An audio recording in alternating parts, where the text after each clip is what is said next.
Bonjour à tous et bienvenue dans cette nouvelle vidéo dans laquelle je vais venir te présenter Filmora 12 très rapidement, où on peut voir que l'interface, si tu es habitué à Filmora, a bien changé.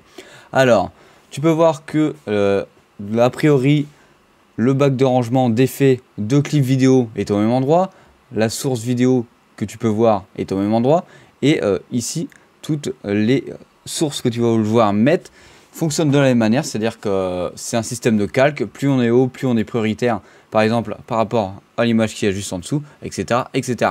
Alors pour les boutons qu'on a, en haut on a quoi? Média, et dans Média on va retrouver tous les fichiers que vous allez venir par exemple importer. Par exemple ici on peut voir que j'ai importé des vidéos dessus, on peut double-cliquer dessus pour les visionner, indépendamment des autres bien sûr, même de la musique, des images, etc., etc. Ici on a quoi? Médias partagés, environnement du cloud, etc., etc.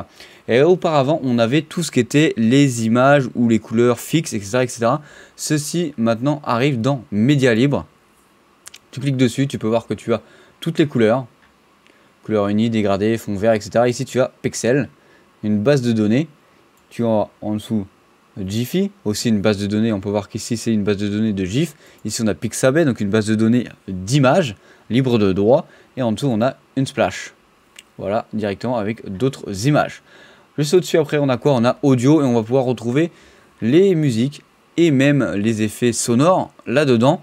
On est sur une interface qui change, que maintenant, on peut aller directement aller à l'endroit de la musique. Par exemple, je vais aller ici dans la musique pour pouvoir écouter à partir de ce moment-là.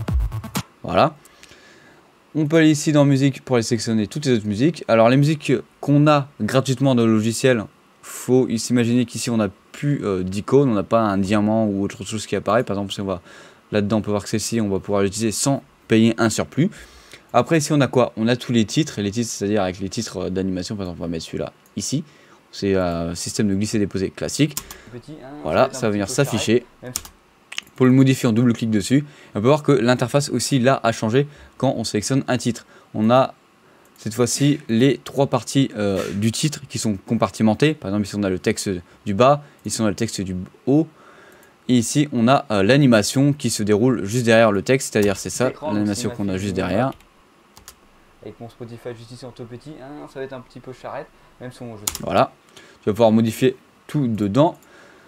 Ok, et juste ici, on a quoi? Les transitions que tu vas pouvoir venir et faire un glisser-déposer comme d'habitude. Par exemple, ici, on met une transition. Bon, ça se verra pas ici, on va la mettre ici, voilà. Voilà, ok, we go. Mais si voilà, ça te fait une petite animation de transition, tu peux l'agrandir ou non, et après tu peux voir que tu as une pelletée d'animation de transition. Après tu as quoi? Tu as les effets.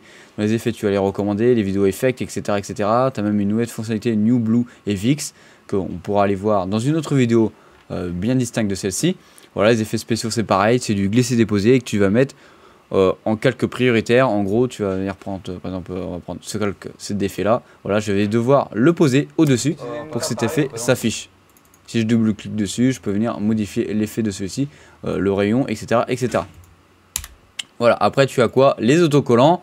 Les autocollants, c'est quoi? C'est quelques animations qui sont déjà préfaites, qui sont sympas aussi. Après, tu as les modèles. Les modèles, c'est des trucs déjà préfaits par Filmora, qui t'offrent, qui sont sympas. Et comme d'habitude, pour exporter ton clip, tu as le bouton qui apparaît maintenant en haut à droite. Pour exporter, avant, il était juste ici. Maintenant, tu as juste à cliquer ici.